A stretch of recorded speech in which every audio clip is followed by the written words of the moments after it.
दोस्तों, इस वीडियो में हम द ताज स्टोरी का रिव्यू करेंगे। परेश रावल स्टारर ये फिल्म शुक्रवार को थिएटर्स में लग गई थी। मैं इसे आज देख पाया हूँ। तो फिल्म की बात तो हम आगे करेंगे, लेकिन इससे पहले मैं आपसे कहना चाहूँगा कि ताजमहल को देखने के दो नज़रिए रहे हैं हमेशा से। एक नज़रिया तो शकील बदायूनी वाला है कि एक शहंशाह ने बनवा के हंसी ताजमहल सारी दुनिया को मोहब्बत की निशानी दी है। दूसरा नज़रिया साहिर लुधियानवी वाला है कि एक शहंशाह ने दौलत का सहारा लेकर हम गरीबों की मोहब्बत का उड़ाया है मजाक। तो ये दो नज़रिए हैं कि एक तरफ तो जो है ये मोहब्बत की निशानी है, दूसरी तरफ ये गरीबों की मोहब्बत का मजाक है। अब आप इसे जैसे चाहें वैसे देख सकते हैं। शकील ने जो ये गाना लिखा था, एक शहंशाह ने बनवा कर हंसी ताजमहल, ये फिल्म लीडर के लिए लिखा था जिसमें दिलीप कुमार थे और वैजयंती माला थी। 1964 में ये फिल्म आई थी। और साहिर ने जिस फिल्म के लिए गाना लिखा था वो थी गज़ल, और ये फिल्म भी 1964 में आई थी। अब इस बात को लगभग 60 साल से भी ज़्यादा हो रहे हैं।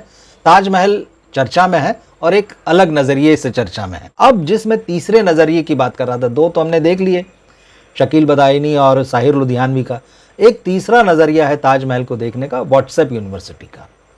वो नज़रिया ये है जिसको लेकर या जिस तरह की बातों को लेकर मामले अदालत तक गए हैं कि ताजमहल मकबरा नहीं है, वहाँ हिंदू मंदिर था जिसका नाम तेजो महालय था।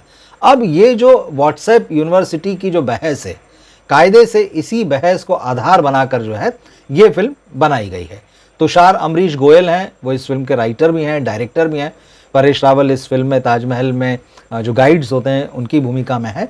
तो ये जो तीसरा वाला नज़रिया है जो पिछले ख़ास तौर पे 1-1.5 दशक में बहुत तेज़ी से उभर कर आया है और जिसको लेके बड़ी बहस होती है, और ये बात सिर्फ ताजमहल की बस नहीं है, एक अलग किस्म की सांस्कृतिक और धार्मिक बहस इस वक्त हमारे देश में चल रही है।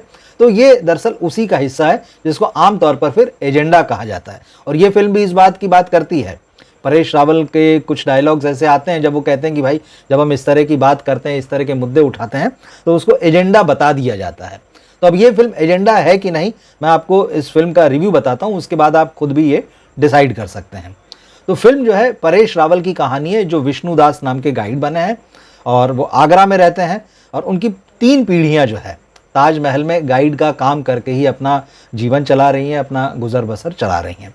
सारी चीज़ें ठीक चल रही होती हैं। हम देखते हैं फिल्म शुरू होती है, टूरिस्ट लोग आते हैं, गाइड उनको जो है अपने हिसाब से ताजमहल की कहानी सुनाते हैं, बहुत खूबसूरत ढंग से सुनाते हैं। परेश रावल तो बहुत ही पोएटिक अंदाज में बातें करते हैं। लेकिन फिर अचानक एक दिन ऐसी घटना होती है जिसमें परेश रावल का एक वीडियो वायरल हो जाता है। पहले तो आगरा में होता है, फिर उसकी खबर बनती है और वो पूरे देश में वायरल हो जाता है। होता यह है कि ताजमहल के जो गाइड्स हैं उनकी एक एसोसिएशन है। अब वहाँ पर हिंदू मुसलमान का मामला चलता रहता है। फिल्म बताती है कि एसोसिएशन में जो मुस्लिम गाइड हैं उनका दबदबा है, तो फिर एसोसिएशन है तो चुनाव भी होते हैं। परेश रावल उसमें अध्यक्ष के चुनाव के लिए खड़े होते हैं और वहीं से सारा बखेड़ा जो है वो शुरू होता है। जब वो अपना नॉमिनेशन भर देते हैं, फिर घर की छत पर जो अपने कुछ दोस्तों साथियों के साथ में शाम को बैठ के कुछ गला तर कर रहे होते हैं, तो फिर थोड़ा सा जब मामला गर्म हो जाता है तो परेश रावल कहना शुरू करते हैं कि भाई हम कब तक इस सच को दबा कर रखेंगे अपने दिल में कि भाई ये ताजमहल जो है वो ताजमहल नहीं है, तेजो महल है। और फिर यहाँ से फ्लैशबैक में, हल्के फ्लैशबैक भी नहीं, फ्लैशेज हैं थोड़े थोड़े से, जो ये बताता है कि परेश रावल के जो पिता थे उन्होंने आत्महत्या कर ली थी, और उसकी वजह हालांकि बहुत खुलकर नहीं बताई गई, लेकिन ये समझ में आता है कि गाइड का काम करते करते उन्हें कहीं इस बात का एहसास होने लगा था, या उन्हें ऐसा लगने लगा था कि ताजमहल जो है वो शाहजहां ने नहीं बनवाया है, वहाँ पर कभी एक मंदिर था। और इसके बाद जो कुछ फ्लैशबैक हैं फिर जो प्रेजेंट में भी आते हैं, कोई अमेरिकी आया था, फिर वो यहाँ से ताजमहल के दरवाजे का एक टुकड़ा निकाल कर ले गया था, उसकी कार्बन डेटिंग कराई थी, तो पता चला था कि 16वीं नहीं बल्कि 11वीं सदी और 10वीं सदी का कोई मंदिर है। उसके कुछ वंशज जो हैं वो भी दिखाए गए हैं, उनकी भी बातें हुई है। फिर इसके अलावा ये भी आता है कि 1947 में देश आज़ाद हुआ और उसके 12 साल बाद मतलब 1959 में ताजमहल के नीचे जो 22 कमरे होने की बात होती, वहां पर कुछ मरम्मत वगैरह के काम चल रहे थे, तो जो अफसर गए थे वहां उन्होंने अंदर कुछ ऐसा देखा था जिसे देखकर वो चौंक गए थे, और ये कहा गया था कि भाई ऊपर हमें ये चीज बतानी पड़ेगी। और यहाँ पर मामला जो है खत्म हो जाता है कि अब ऊपर क्या बताया गया और किसको बताया गया, और यहीं से इस सारी चीज को धीरे धीरे एस्टेब्लिश करने की कोशिश फिल्म करती है कि नीचे कुछ धार्मिक चिन्ह मिलते हैं, नीचे कोई मूर्ति मिली थी, इस तरह की बातें जो है सामने आती। अब मामला जो है परेश रावल और उनकी फैमिली, नमित दास उनके बेटे के रोल में जो अपने पिता की तरह ही वहाँ पे गाइड का काम करते हैं।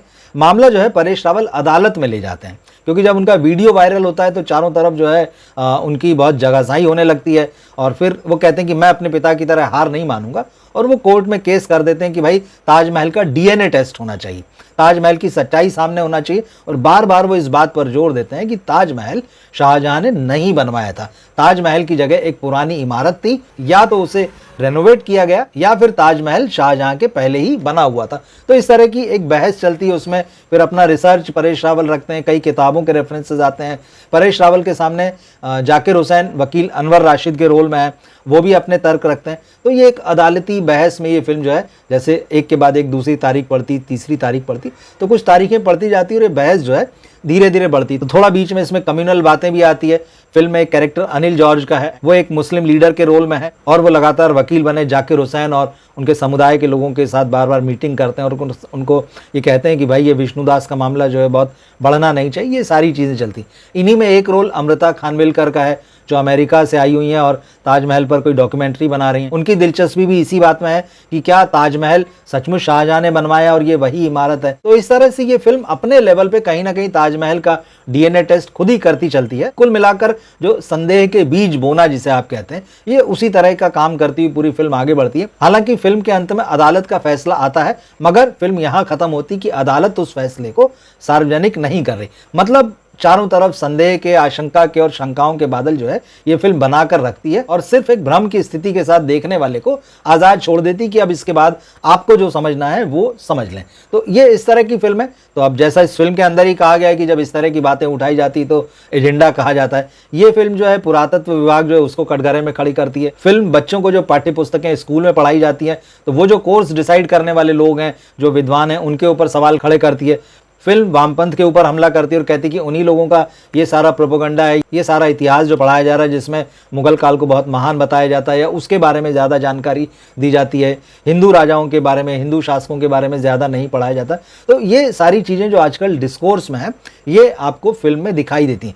कुल मिलाकर होता यह है कि फिल्म आपको किसी ठोस नतीजे पर नहीं पहुँचाती। हालांकि ये एक बात ज़रूर है कि अगर आप इस तरह की बहस में दिलचस्पी रखते हैं, अगर आपको व्हाट्सएप का जो ज्ञान है उसमें आपकी बहुत दिलचस्पी और आप उसमें भरोसा करते हैं, तो ये फिल्म उसको पुख्ता करती है। तो ऐसे दर्शक इस फिल्म को देखने भी जा रहे हैं, और यही वजह है कि पहले दिन जब इस फिल्म का कलेक्शन 1 करोड़ 10 लाख रुपए आया, दूसरे दिन इस फिल्म का कलेक्शन जो है सैटरडे को डबल हो गया, और आज संडे है, तो मुझे लगता है कि निश्चित रूप से इसका कलेक्शन ज़्यादा बेहतर होगा, और ये फिल्म के मेकर्स के लिए बड़ी राहत की बात है। मेरी दिलचस्पी इस फिल्म में सिर्फ इस बात को लेकर थी कि आखिर क्या दिखाया गया है, किस तरह से कहने की कोशिश कर रही। तो फिल्म एक बात को उठाती है, ऐसी बात को जिसके की कोई पुख्ता प्रमाण नहीं है, जिसको कि ना ASI एंडोर्स करता है, ना भारत सरकार एंडोर्स करती है, जो सिर्फ जबानी जमा खर्च है, उसको लेकर ये फिल्म चलती है। व्हाट्सएप पर जिस तरह की चीजें आती है उनको आधार बनाकर ये कहानी गढ़ी गई है। और जैसा मैंने कहा कि अगर इस तरह की चीजों में आपकी दिलचस्पी है तो आप इसे देख सकते हैं, या फिर जैसे मेरी एक जिज्ञासा थी कि देखें तो आखिर इस फिल्म में है क्या,